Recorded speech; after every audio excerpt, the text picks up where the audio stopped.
guys, do you know what month it is? You're too slow! It's month of Sonic 2!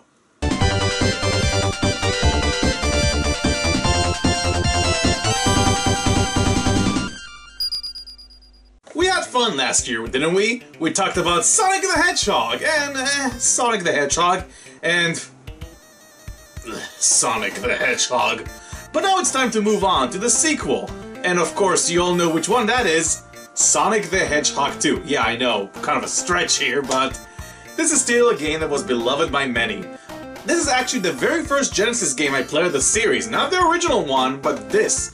Because I remember I got my Mega Drive in August of 1993, and I was so excited when I first saw the system for the first time, and that fateful Sonic 2 commercial I saw on TV. I remember it like it was back then. It's Sonic the Hedgehog, and he is #1. But this is the sequel, so it is the second one. Run fast! We're playing Sonic the Hedgehog. It's a blast! To play Sonic the Hedgehog, it's fun!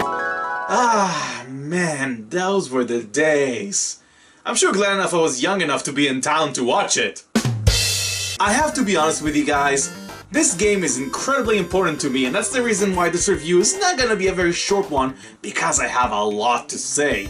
And for all the right reason. This game right here cultivated my affinity to gaming ever since my childhood. If I didn't play Sonic the Hedgehog 2, I probably wouldn't have everything in my collection here right now, and I probably wouldn't love gaming the same way I do. So let's just cut the chase and talk about the history of this amazing game. Spoilers, by the way, it's probably gonna get a really high score. Just letting you know. After the resounding success of Sonic 1 all around the world managing to get precious market share from the then dominating Nintendo, Sega realized that in order to take Nintendo head-on, they'd have to attack the demographic in which games thrive the most, the United States. And so Sonic 2's development was moved over to Palo Alto, California, and it was a collaboration between Western and Japanese developers. So once again, Yuji Naka was the main developer, Masato Nakamura was the composer, along with some other key players that came back for the sequel. Sonic the Hedgehog 2 is renowned for being one of the first mass worldwide releases at the time.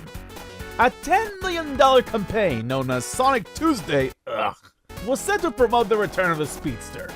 In a sense, this might be the very first major midnight launch in gaming history.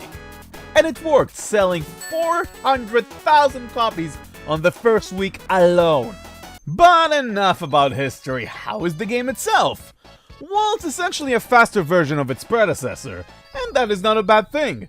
But of course, if we're talking about Sonic 2, the most obvious things I have to talk about is this guy right over here, Miles Tails Prower. Prower? That's a weird last name. Why would we call him Miles Prower? That doesn't make sense at all. Miles Prower? What does it even mean? This two-tailed fox was Sonic's first friend, among many, to join in his adventures. Why would they call him Miles Prower? Oh, sorry guys. Anyways, in the main adventure you can play as either Sonic by himself, Tails by himself, or both characters working together. Sonic and Tails play exactly the same, although there's a slight difference between the two. But regardless, if you play with any character, you can still join the adventure and thwart the evil schemes of Dr. Robotnik. Yes, I know that joke is 2 years old now, but I'm still hoping it's gonna make someone laugh. And if not, I promise I'll lay it to rest. Though co-op games have come a long way since Sonic 2, as this isn't exactly what I like to call an ideal local multiplayer experience. The camera solely focuses on Sonic, making Tails utterly forgotten. If he isn't on the screen for a long period of time, more than likely player 2 must wait until he flies back to help Sonic again. Unless player 1 is being a complete dick about it. Tails have one major adventure that makes him really awesome to play in the co-op adventure, and that's the fact he's completely invincible. So if there is a tricky enemy you need to defeat, or some tough boss fight you have to handle, let Tails do all the hard work and you take all the glory. It's kinda like Batman. If Batman had two tails. Well, I kinda led myself to that one. The other big addition that Sonic 2 has that become one of the biggest staples in the franchise is the Spin Dash. This is a godsend and probably the biggest stroke of genius Sonic Team has ever had during the development of this game. Do you remember those annoying moments in Green Hill Zone when you're trying to break that annoying wall and you couldn't gather enough speed to do so? Now, those can be shattered easily thanks to the spin dash that allows players to just charge up and zoom away. Gone are the laborious day which you have to go all the way back to try to find a spring or some kind of leverage in order to pass a tricky ramp. And now the spin dash can solve all your problems. Spin dash, it rocks. See, that was so fast you could barely see the title. Before we go on, I do like to extend an apology to this game by referring to a clip that I said back in the Sonic 1 review. Roll the clip, please. Whereas the second level is more platform heavy and requires the player to take their time and know exactly when to jump instead of just pressing forward all the freaking time. Sonic 2! I take everything I said in that comment back because originally I thought the design of the levels in Sonic 2 was far too linear until I realized, well yeah, Emerald Hill is very linear but so is Green Hill Zone. That and Sonic is first and foremost a platformer, but speed is what makes it unique. In addition, thankfully, the levels afterwards don't involve pressing the right button the whole time, and there are far more platforming segments. So because the first 5 levels let the players get used to the speed and the adrenaline that the game offers, and the later levels involve more technical platforming segments, I have to say, because they coalesce together in such a good way, I can't really criticize the game for that anymore. So, to you, Sonic 2, I give you an apology. I, BladeBlur, am sorry. I just apologize to an inanimate object that's never gonna talk to me. Moving on to the levels, let's talk about Emerald Hill Zone, which is basically a fresh new coat of paint to Green Hill Zone. Only with awesome corkscrews! That's all you need for a good game. That's it. 5 out of 5. A+. 10 out of 10. There you go. Next up is Chemical Plant Zone. What may look like an ordinary factory level turned out to be one of the best levels in the game. Great color scheme with a great usage of both blue and yellow. I love the sense of speed. And do I really have to talk about the music?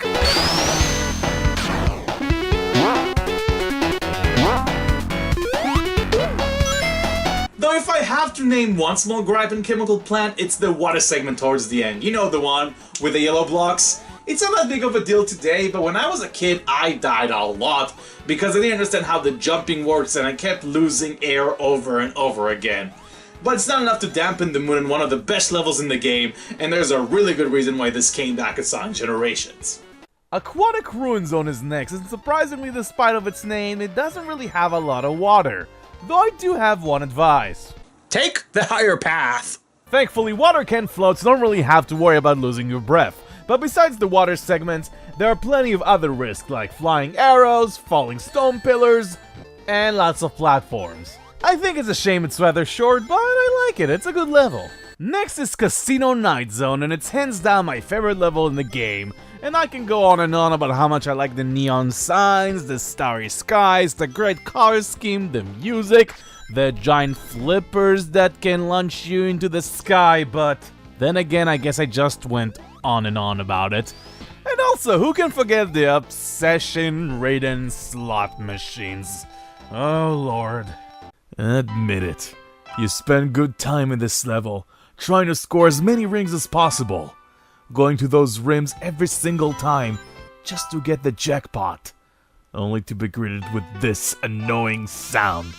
Just going in your head. But you can't give up! You want to have as many rings as possible.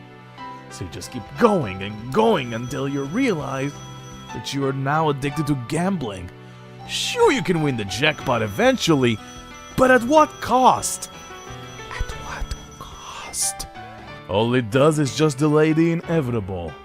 Even with a huge ring count, nothing can protect you from the ultimate Grim Reaper, that is... Time limit. Thank you, Sega. Thank you for showing me the error of my ways. Now let's talk about Hilltop Zone! It's kind of funny how a level with such calm music features tectonic plates moving, resulting in volcanic action. Still, this is a very good level, and one I believe gets overlooked often. Mystic Cave is another great level, which may shock people, but it's for the same reason that I like Marble Zone in Sonic 1. It has a lot of interesting obstacles and bigger emphasis on platforming. Oil Ocean has this unique oriental-like aesthetic to it that features a brighter look than Chemical Plant Zone to set them apart. Sliding in the oil tube is very fun and the cannon segment is unique. But those seahorses can suck it! Ah, those damn seahorses! They move too fast, their projectiles are way too small, and they always show up in the most inopportune moments possible. But that doesn't compare to the amount of villainy of the badniks of... Metropolis, oh no! This level has the worst badniks ever! The Asterons, those exploding kamikaze stars, are definitely annoying, especially when they get you in a spin one of those bolts, and they also bear a resemblance to Star You. Those crabs, known as shell crackers, have the smallest hitbox out of any enemy in any video game ever, seriously. You spin dash towards them, and they still take all your rings. But the slicers, oh dear god, they just appear out of nowhere and take your rings always. Sure, they're pretty useless without those scythes, but they'll always come when you least expect it. But despite my whining, I do like Metropolis Zone. The level design is complex, it's very challenging, and it has one of the best tracks in the whole freaking game. Sky Chase is a nice relaxation after the onslaught of Metropolis Zone. Thankfully, whoever pilots the plane happens to be awfully reliable, because no matter what, they'd be able to home into the player in milliseconds. I also love the small segment in the middle that shows the Wing Fortress Zone, which looks massive. Speaking of it, Winged Fortress is one of my favorite levels because right at the beginning your plane gets shot down. Sheesh, someone's being hardcore. Either way, you have to take your time because if you don't, you fall into the many bottomless pits. Or you can be like me and exploit the many alternate routes, because cheating is fun. But I don't condone it! It's a really awesome level that I wish was more than one act, but it definitely sets the stage for the final boss encounters in the Death Egg Zone. But before we talk about the Death Egg Zone, let's talk about the bosses of Sonic the Hedgehog 2, which in my opinion are as imaginative as the last game, even a little bit more so. Though I still prefer the ball and chain boss as the first boss instead of this slow-moving car with the spike at the end. This boss is the equivalent of me going like this with my nail hoping to actually injure someone. Spoiler alert, it never hurts. But thankfully the rest of the bosses in the game are much better, since they vary in strategies and way you're supposed to attack them, and I always appreciate variety. Even the Metropolis Zone has a boss that uses, balloons?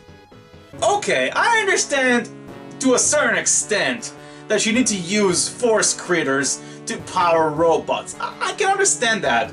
But what implores a guy with a 500 IQ attacking someone with balloons? You know what balloons do? They float!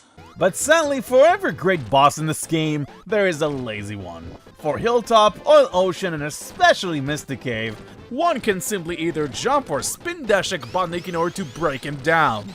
Pretty easily. But all pales in comparison to the Death Egg bosses. This is the finale I wanted in the original game, and boy does it deliver. The first boss you encounter in the Death Egg Zone is none other than Silver Sonic. No, not that one. He is mechanical.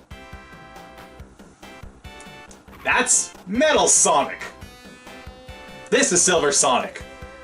And no, it's not Metal Sonic. And this is not gonna be the last time I'm gonna say those words, it's not Metal Sonic. After you're rid of Silver Sonic, you start chasing a Botnik, which surprisingly manages to outrun the fastest thing alive. Okay then. You encounter what might be the best final bosses in 16-bit history. To keep it short, this is how you do a final boss. Make it massive and raise up the stakes. You have no rings, so even a single hit will not just mean you have to fight the boss again, but you have to start the whole Death Egg segment from the beginning. Yes, including Silver Sonic. But taking into account the great scale of the boss itself, the fact that it takes place in outer space adding more to the epicness of the situation, and of course, that dramatic music that's going on in the background makes it not just one of the best Sonic bosses of all time, but one of the best 16-bit bosses of all time.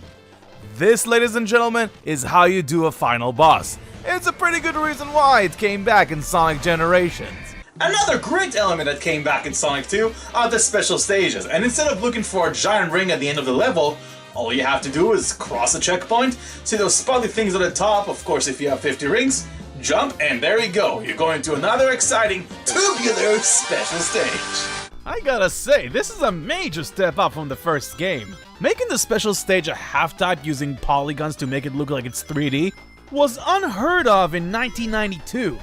I also love the great implementation of colors to those stages, as there are a huge variety of them. From vanilla, to chocolate, to mint watermelon, and of course my favorite, blue. The goal is very simple. Collect as many rings as possible while avoiding bombs before each of the 3 checkpoints. Pass them all, you get an emerald. Goodie! While the idea is simplistic, the execution is anything but, as the layout of each of the 7 stages are completely unique. It's all about memorizing and trying to predict where the rings are gonna show up, and of course how to avoid those annoying bombs. There are some annoying moments when you're going uphill and the road is gonna curve either left or right and you have no idea where the rings are gonna show, but that's a small gripe considering how much I love those stages. Another nuance that I really liked is when you play the game with Tails, the ring amount required to pass a checkpoint is a little bit higher than when you play solo, giving the player who's playing Tails a little bit more to do, which is always appreciated. Though my favorite segment out of all the special stages in the game is easily the final one in the last Emerald track, where pretty much the developer said, you know what, let's just throw rings everywhere, and that's what they did. Rings come from every single direction, you can't predict where it is, so just have to spin over and over again, hoping to collect everything. I call this the rain of rings, because to me, rings are just raining from every direction, and all you have to do is just, well, you guessed it.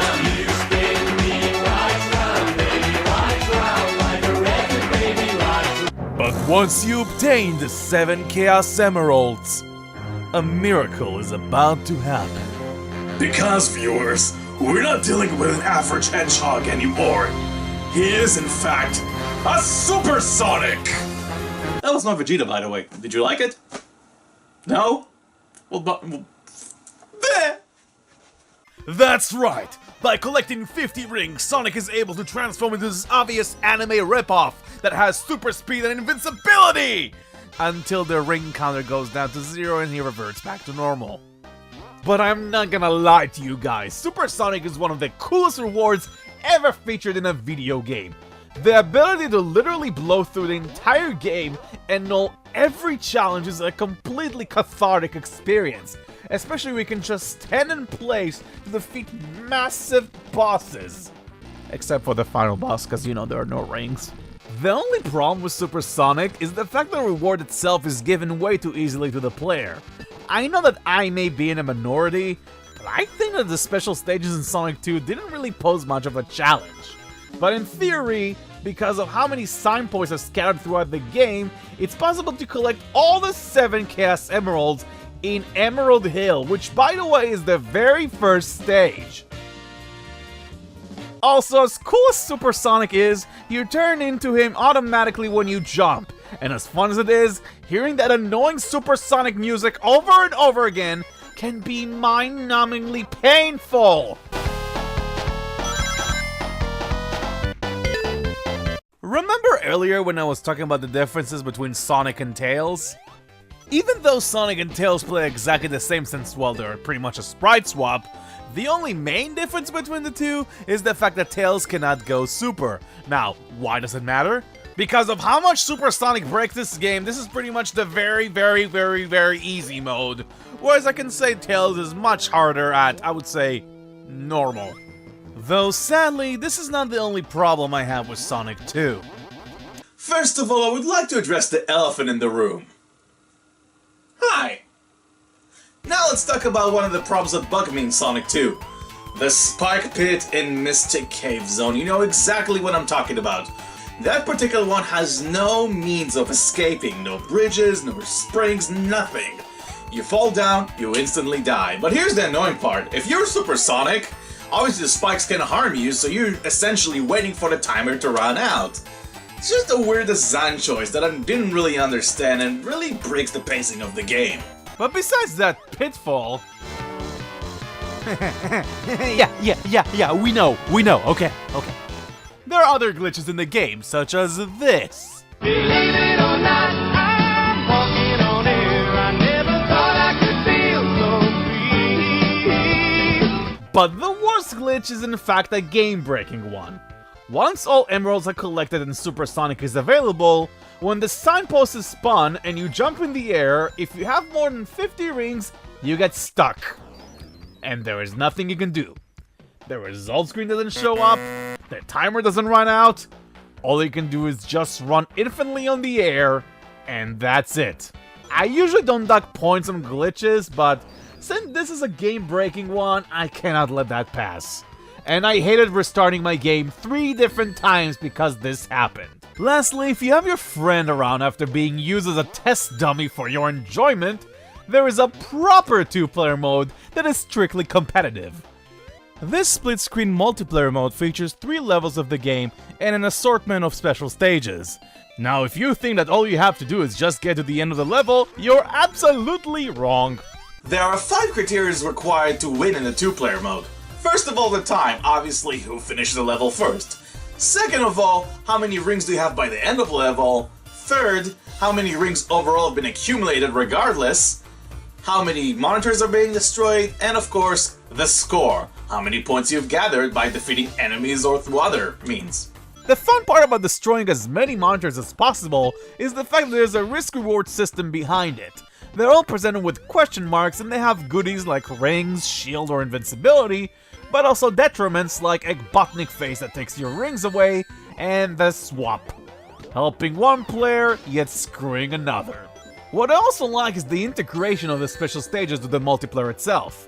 If the 2 players tied in both acts, the tiebreaker is one of the original special stages, and whoever wins the most rounds wins the level overall. Though this leads to both players jumping a lot as one player at all time is gonna be in front of another. And the only way to be forward is if you keep jumping over and over to do so. I kinda wish they had both players in the same plane, but I guess what can you do? It's a small gripe, but it does create some funny moments. In my opinion, Sonic 2 has the best multiplayer to have ever graced a Sonic game. Yes, even more than Adventure Battle, because of that reason. Sure, you can just dash to the end of a level, but there is more to it than just that. If you didn't finish the level first, just go back and collect some rings, before the time runs out, of course. And although I wish there were more levels available, what we get is pretty awesome, just to compete against another friend in one of the levels of Sonic 2. Even though there are slowdowns, it doesn't detract away from the fun factor. This is the first in the franchise to have multiplayer, and it's the best one as well. In terms of graphics, Sonic 2 looks phenomenal, as expected from a sequel. The colors are much more vibrant, the animation is better, especially Sonic's about to fall animation. And besides what I mentioned with the multiplayer, the framerate is incredibly solid despite how much happens on screen. Considering how all the levels look distinct and unique, this is by far one of the best looking games on the Sega Genesis, especially for its time.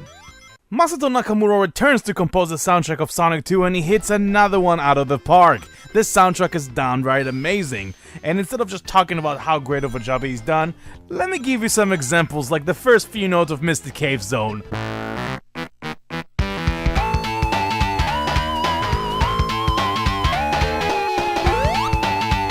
Another one of my favorites is Winged Fortress Zone. I like how the track starts very ominous because you're stepping foot on Robotnik's own fortress, but then as the music goes on, it feels more and more heroic that no matter what kind of obstacles are gonna be in your way, you can eventually triumph above them. And this is what Nakamura-san was a specialist of, creating a story through the music alone. He pretty much created our own journey through the notes themselves. But not just that, the whole soundtrack is amazing. Maybe except the Misty Cave 2-player music, but that's a small gripe. In fact, after listening to the soundtrack, I have no idea why people say that the Genesis has an inferior sound chip to the Super Nintendo. Sure, the Super Nintendo one was more advanced, but that doesn't mean necessarily better. I think that Nakamura-san did a phenomenal job with the Genesis. And there is a really good reason why people herald this game's soundtrack as one of the best in the 16-bit era. As you all can probably tell, I can rave on and on about this game, but I won't take too much of your time, so it's time for another Final Cut!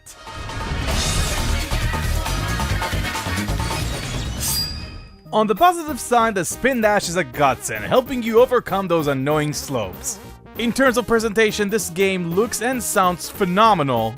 The multiplayer, especially for its time, is really fun, and most importantly, the gameplay is tighter than ever before. On the negative side, well, Supersonic in general can be game-breaking sometimes, but mostly the music of it is very annoying. And the glitches are far more common. I can tell they rushed this game to reach market, so that's probably why. But still, this doesn't excuse the game-breaking glitch that made me restart my Genesis over and over. And so, how does Sonic 2 hold up? Before I made this review, I thought I'm really not gonna like Sonic 2 as much because I thought that the level design is gonna be repetitive and there's not gonna be much to it. And lo and behold, sometimes a game can surprise you. Even though I played this game when I was a child, I still enjoy it today, 20 years afterwards. And it's incredibly amazing how well it aged. And sure, there's some problems like the Supersonic being too easy to get, and some of the glitches. It's definitely not as polished in terms of that, but considering the graphics, the sound, Tails, the spin dash, the multiplayer, the bosses, everything just merges together to create this amazing package that there's no surprise that this is Manny's favorite game in the whole series, so I can't help it but to give it the highest recommendation I possibly can. So, let me pretty much match up the score I gave Sonic 1 and give this game a 9.5 out of 10. Once again, thank you very much for watching this review of Sonic 2. I'm really sorry it was a bit long, but I hope you did enjoy it. You know what's coming up next. Next review is gonna be Sonic 2 for the Game Gear.